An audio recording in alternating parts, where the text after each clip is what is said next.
It is time to press snooze on the news and turn to the only opinions that really count. Hey everyone, I'm Steve Noviello. It is time to get for real. First up on the panel tonight, I got tired of the producers saying wrap it up when we gossip on Good Day, so I invited her here to this show instead. Please welcome Hanna Battah. How are you? We had to bring our commercial break conversations in front of the camera. Exactly right. He is so often mistaken for the mayor of Dallas that he had to grow a beard just to distinguish himself. It is Steve Noviello. That's a true story, and thank you for having me back. And if I had a closet like hers, I might still be in it. From the Real Housewives of Dallas, it's Stephanie Hollman. Good to see you again. Good to see you too. How'd you feel after yesterday?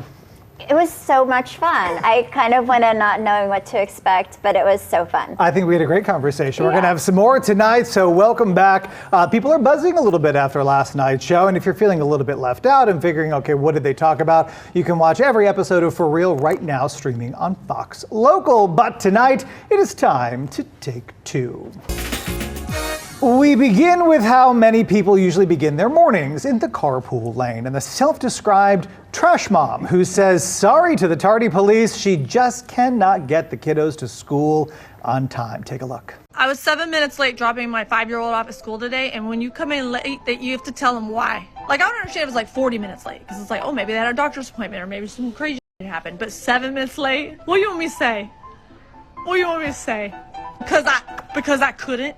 Because I simply cannot? Because they won't? Have you? I haven't. Because damn. Because hell. Because my daughter painted a mural using toothpaste this morning, and I support the arts. Because my other daughter had a bloody nose and sneezed, and now I got to get a crime scene cleanup crew to come in and get all up in my zone. You mean why? All the other parents always put traffic.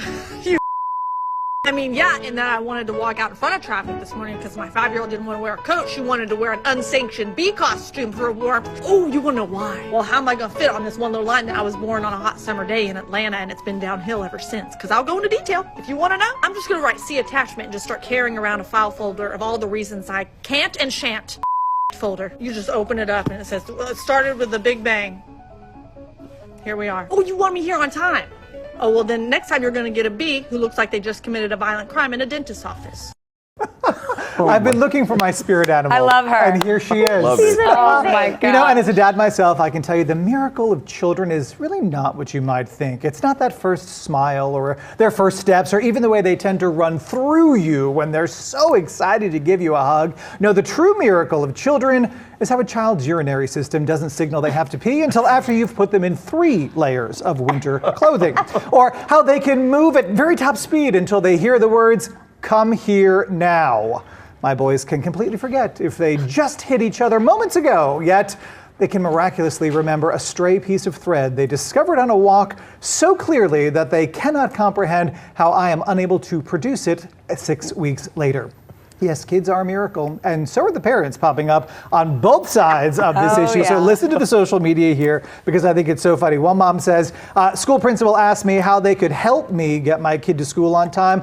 I said you could come to my house in the morning and get them ready. That would help. Another adds, when my husband was late taking our 3 kids to school one time, they asked him why, and he wrote, quote, "Not enough hands," on the sign-in sheet. But there are 2 sides to this coin. One dissenter writes, did they change the start time of school each day? Pull it together, lady. Or how about maybe you need to stop letting your kids be in charge? Stephanie, we'll start with you. Okay, so now my boys are 12 and 14, so I feel like they want to get to school on time more than I want them to school on time, so they really are great in the mornings. But when they were younger, at least 3 times I can remember like pulling up to the carpool line, and it's a 20, 30-minute drive from my house to their school.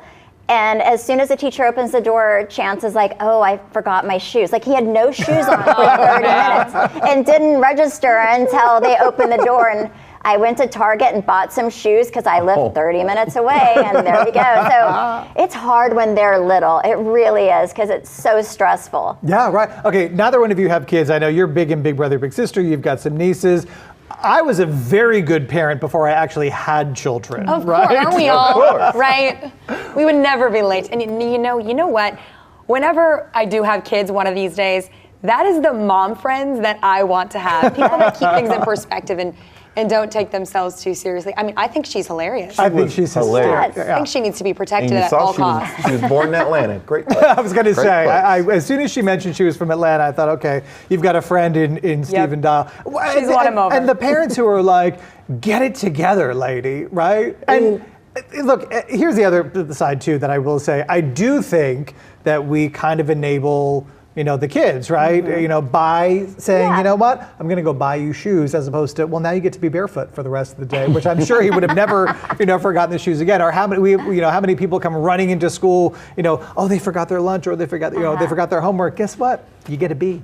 If you didn't remember it, you get a B. I think when they're younger, there needs to be a little grace as far as the school is concerned. Of 7 minutes, okay. Now, if we're talking about high school students, yeah, you need to be on time. Like, all right, what are you missing by now? Exactly. With younger kids, my mom was a kindergarten teacher for like 20 years. I don't know how people do it. I don't know how y'all do it. I will tell you, they do not tell you in parenting school how truly long it does take for a child to put their shoes on. Yes. It's forever. Forever. Right. After the break, it was widely used as a way to keep kiddos off of drugs, but some say it is high time we dare try something different. And it's a holiday party almost 500,000 people have RSVP'd to. Why you just might be qualified for an invite as well.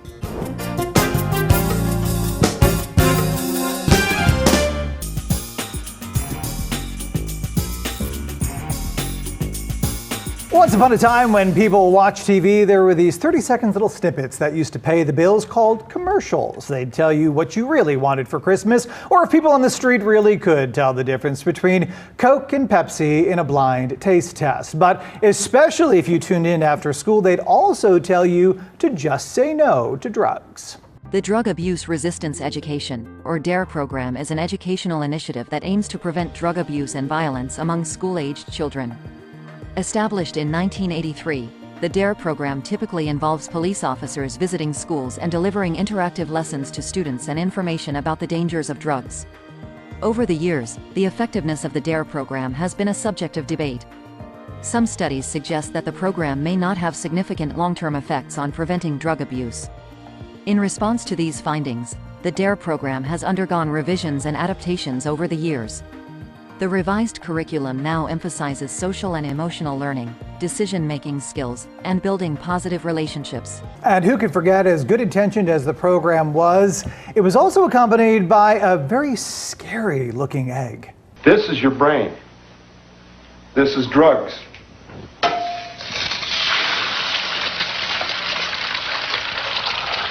This is your brain on drugs. Any questions? Is everybody old enough to remember that commercial, or is it just me? I totally remember it, yes. I've seen it. Oh, God, forget it. I don't know. I can't confidently say. You're like, what? You're probably like, what's that 4:3 aspect ratio? I can't imagine a 5-year-old being freaked out about something like that. Listen, here's the other thing that people seem to be freaked out about. Numerous studies after the turn of this century found that D.A.R.E really didn't have any significant impact on drug use. In fact, in some cases, students reported going out and using drugs right after school assemblies, telling them not to, because at the time every teenager thought they had a PhD in THC. And now drug educators are facing a major credibility issue, because it turns out that smoking marijuana does not necessarily open the floodgates to shooting up heroin. So when the message really does matter, and yes, I'm looking at you, fentanyl, kids are not listening. And frankly, educators are not talking about how what's supposed to be a Xanax can actually kill you. So the new wisdom is this: encourage kids to stay off drugs, but educate them with harm reduction techniques for when they inevitably do experiment. Stephen Dial, I want to start with you. Yeah, I mean, and you mentioned fentanyl. We've talked about this literally all 2023, just because it's been impacting so many school districts, because you mentioned kids think they're buying Xanax and it's laced with fentanyl, which can kill you. And we've had multiple overdoses, unfortunately, and deaths with students. You mentioned the D.A.R.E program not really being impactful, and I think it's because kids are going to do what they're going to do. Mm-hmm. And it's more about educating them as to how it will affect you and why you shouldn't do it from a at-home standpoint. But if a kid's going to experiment, they're going to experiment. I wanted to start with you because I know that you're big in the Big Brother, Big Sister program and you do a lot of volunteering there. Do you get feedback from the kids in the program at all about how they respond to a police officer coming in to talk to them about drugs as opposed to just a regular normal person? Yeah, and it's weird because you know how your parent will tell you something over and over again, and then one of your friends or another adult will tell you something, and then you go tell your parent, oh, I heard this, and your parent like, I've been trying to tell you this forever. Why did it take another person? I think it just depends on the kid. I think it depends on the person for what's the vehicle of the message. It could be a coach, it could be a pastor, it could be an older friend who's on their level. So I really think it's case by case. Your boys are probably prime time for this kind of stuff. What kind of conversations are you having? A lot of conversations, honestly, on the way to school or at gas stations, because whenever we're driving, we tend to pass a lot of people on the streets who are on drugs and acting very erratically, and I have a conversation with my kids about that. Also, I have a few family members who've, lost everything to drugs. So for me, I use it more of telling them stories, look around. I think that that's a little bit more impactful than just saying, oh, this could hurt you. I think if you actually see it, for my kids, they can understand that it really can ruin your life. Is the messaging still just say no, or is it harm reduction? Because some of the things I want to point out here, they're talking about if you're going to use drugs, make sure that you know how to use things like Narcan. Make sure you know how to dial 911. Make sure that you know X, Y, and Z. I mean, my boys are really young, but I think to myself, gosh, I'm nervous, and probably because I'm a kid of the 80s, about educating my kids about how to responsibly use illegal drugs. You know, I will say, I always because I feel like anything can be laced and kill you, like the first time. So I always tell them that, like, you can think you're trying something harmless and it could end up killing you because you don't know what's in it. But also, I really think as parents, it's important, especially when they start driving, going to their friends' houses, parties. I mean, I'm gonna have my kids carry a can of Narcan with them in their car, because I would like to believe that if somebody else's child's in harm's way, that my kid will at least have something that could potentially save their life. Yeah, I mean, that would have been unheard of 20 years ago. I know you don't have kids, you've got young nieces. Well, and you guys, I am a D.A.R.E program graduate. I am an alumna. I remember signing the pledge that I would never do drugs, but I remember mostly the impression that it gave me, and it was that somehow, once I reached adulthood, people would be coming up in a black trench coat and like opening it up with all these hard drugs. And I mean, it's obviously just not realistic. And I really love what you said, Stephanie, about how you use real life circumstances to introduce that conversation to your children, because I felt like for me, that was lacking, right? You get this impression of what drug users look like or what a drug introduction would look like. And in reality, for a lot of these kids, when they're starting it out, it's a lot friendlier, right? It feels more approachable for them, which is why we have had so many deaths, especially locally. Well, again, they say, what do they say? The trouble with trouble is that it starts out as fun, right? I mean, nobody starts with, injecting themselves with heroin. The other interesting thing about these new harm reduction programs is saying, why don't you have people who are in recovery, who maybe did lose everything to drugs or to alcohol, and have them come in and educate kids by saying, hey, here's what I've been where you are. Here's what happened to me. Do you think that's effective? I think that can be effective. And I think, like I mentioned, every kid is different. Everyone's going to receive information or be scared to try something new differently. And so I think that can be really impactful, just because hearing a cop say it or hearing your teacher say it, you're going to, as a child, you're going to look at it through a different lens than someone who you mentioned you may be seeing at the stoplight asking for money or something else. Yeah, and I mean, and good for you. I have to say, I applaud you. The idea that even you're having this frank conversation with your kids, I think is quite frankly a lot more than a lot of people are doing. Good chat, guys. All right, after the break, how one man is amassing quite a guest list of those of us who have been working the self-checkout lane. Plus, we've always got a seat for you on the panel. You can sound off on tonight's show. Any topic we tackle when you text your video comments to 469-818-9114.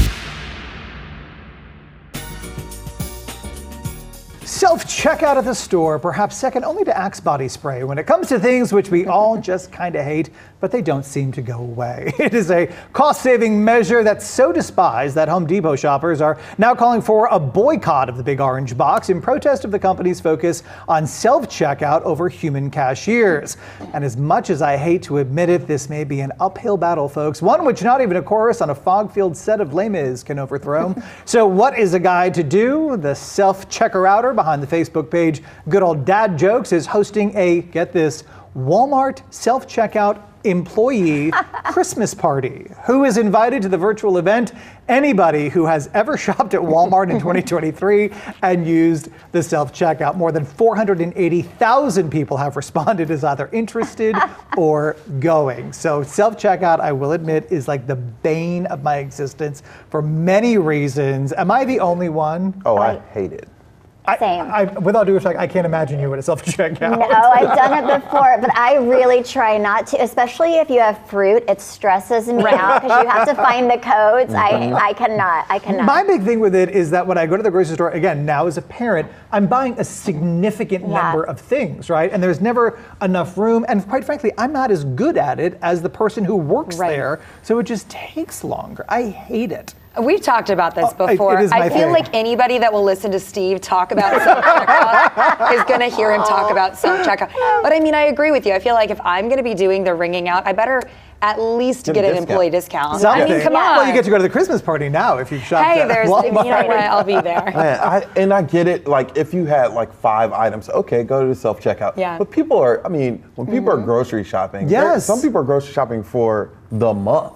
Believe it or not. That's a lot of stuff that you should get a discount. Well, not only that, but like I'm checking, I'm scanning all my stuff, and I mean, bananas 4011. I mean, I'm good. I've got some of it down. You know, cherries. I mean, I'm pretty good. I just touched the picture. Oh, yeah. But then I'm a picture book kind of guy. But then I'm bagging, and this person's waiting. But here is the thing that drives me insane, right? If you're going to make me work in your store, please at least have all the lanes open. When I go to the store, because the supermarket that I shop at, which every time I walk in there, I'm like, why am I here again? But the people are so friendly. They have like 20 aisles, right? 20 lanes. And like 3 of them are open. They're all self-checkout. There's no more checkers in the store. And only 3 of them are open. Like, if you must insist I work here, please make all of the resources available to me. Yes, I agree. No, there's nothing worse in the world than self-checkout.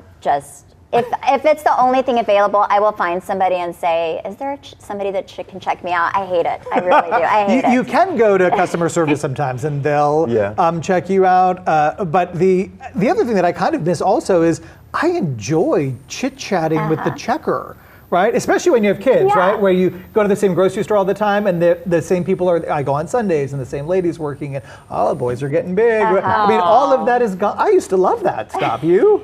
No, I do too. I feel like where I go normally, I don't have to check myself out. But there are a few places I purposely don't go to because, first of all, I have a ton of groceries because I have 2 teenagers, so they eat a ton. And then also, it's just, and I was a cashier, like when I was 16. No, I worked at where? Homeland, Homeland in Oklahoma and Broken Arrow. And I checked people out for a living, so I am pretty good at it. And I still hate doing it. Like, I just can't. You're like, I've paid my dues. I don't need to do this again. I'm not going back there, no. I love it. I had no idea when we picked topics that you were an alumnus. I am of the self-checkout world. All right, what's coming up next? She is our friend in the 4th chair tonight. We're checking in with Stephanie Hollman about all the charities which are close to her heart this holiday season. We're back in a moment.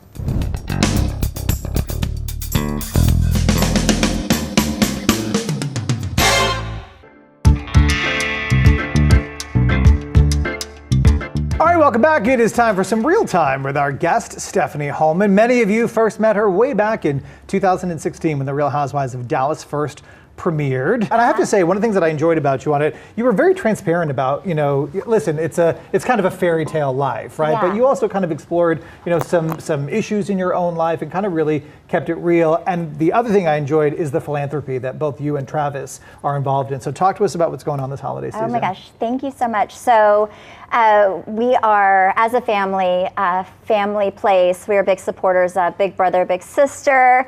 And then every holiday, we take 3 families with Leukemia, Texas, and do Christmas for them and their family. And it is the most rewarding, amazing program.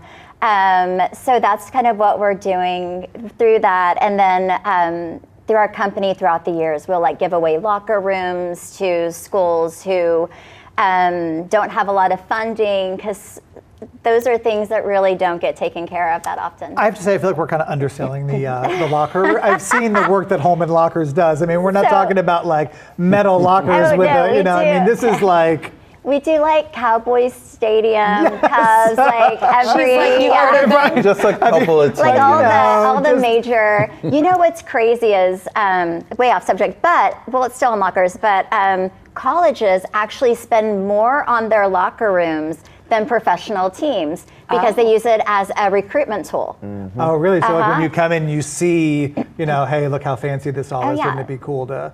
That's interesting. What's So, the craziest thing that you've had to add into a locker room design? Do they ever have random requests? I mean, I would say with the colleges, they have really cool stuff. So when you walk up, they have where they can scan somebody's face, and then they tell them, this is your diet, this is your workout. And for, I would say, colleges and professional athletes, they use, like, there's big chairs. They're more of their home and not like an open locker. So they have a really big, like open, like that is your home within the locker room. So it's really cool. Is that something that you and Travis kind of pioneered, or that's just how lockers are, or is this kind of a thing that you guys are on the forefront of? So especially professional locker rooms have kind of changed throughout the years, and it's kind of fun because people have become very competitive, like different universities, So but Travis is very good at engineering. I have to give credit where it's due. Yeah, he's very smart. The other credit I'd like to give, so now your role after Housewives, Chief Giving Officer at the company. Tell me about that. Before I met my husband, I worked in the social service field. So I worked for Head Start and then a homeless pregnant shelter. And it was something I really missed when we got married, because I wasn't working. We were raising a family, and I really missed giving back and kind of using my life in a better way than just shopping online and changing diapers. So it's something that we kind of started together. We love doing philanthropy work, and I think when you're a mom, it shows your children that when you are blessed in life, it is not your job, but really it is such a gift to be able to give back to others, and that's in any capacity, whether it's going and like folding things for a homeless shelter or financially giving. I think giving is such an important thing to teach children. All right. Well, we appreciate you being here. We got you for one more show. Yeah. We're going to talk about your podcast coming up tomorrow. And we hope you come back tomorrow. And remember, whether or not you're just starting your day or just ending it, opinions are like air fresheners. Yours is kind of nice, but everyone else's stinks. We'll see you next time.